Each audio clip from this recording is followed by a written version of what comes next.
je dirais qu'un avantage, quelque chose qui s'est produit à l'époque, qui s'effrite lentement dans le temps, mais c'était un engagement de la part des professeurs. Donc, les professeurs ne travaillaient plus en silo. Du moins, il y avait une masse critique significative. Les professeurs interagissaient, se réunissaient pour discuter. Ça va être quoi le projet qu'on va faire, qu'on va leur faire faire ce trimestre, au trimestre suivant.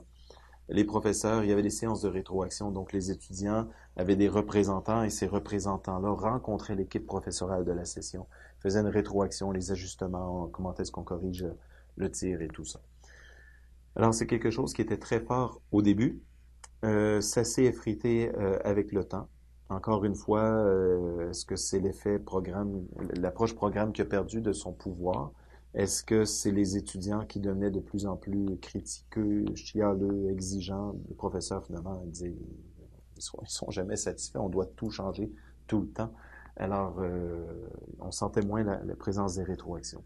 Mais quelque chose qui perdure quand même dans le temps, c'est l'esprit d'équipe qui a pu être bâti autour des programmes, bien comprendre que je suis un acteur, j'interviens dans un programme et non pas je vais seulement donner un cours.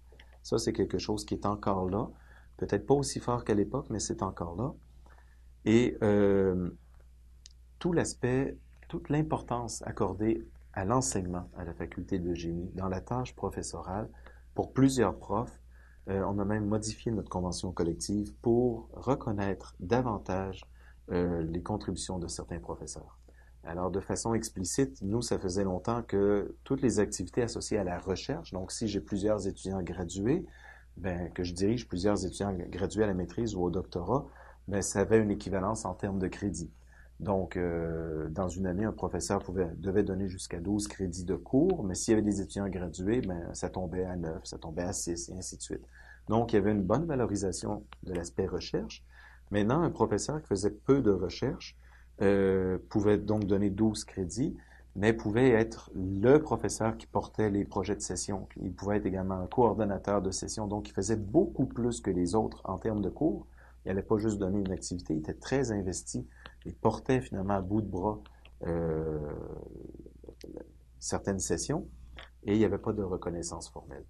Alors maintenant, on a modifié la convention collective pour permettre de reconnaître ça de façon formelle. Euh, pour plusieurs professeurs, la convention collective n'aura pas changé grand-chose. Donc, ils enseignaient 12 crédits, on est passé à 15 crédits, mais on a augmenté le nombre de crédits pour les étudiants gradués. Donc, eux verront pas beaucoup de changements.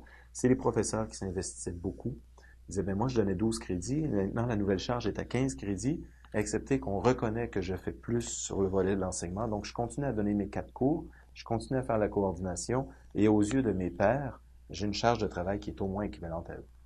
Donc, ça, c'est un gain qu'on est allé chercher à la demande des professeurs. On a essayé de le faire il y a 4 ans. On a essayé de changer des trucs, puis c'était pas mûr. Mais maintenant, c'était le temps.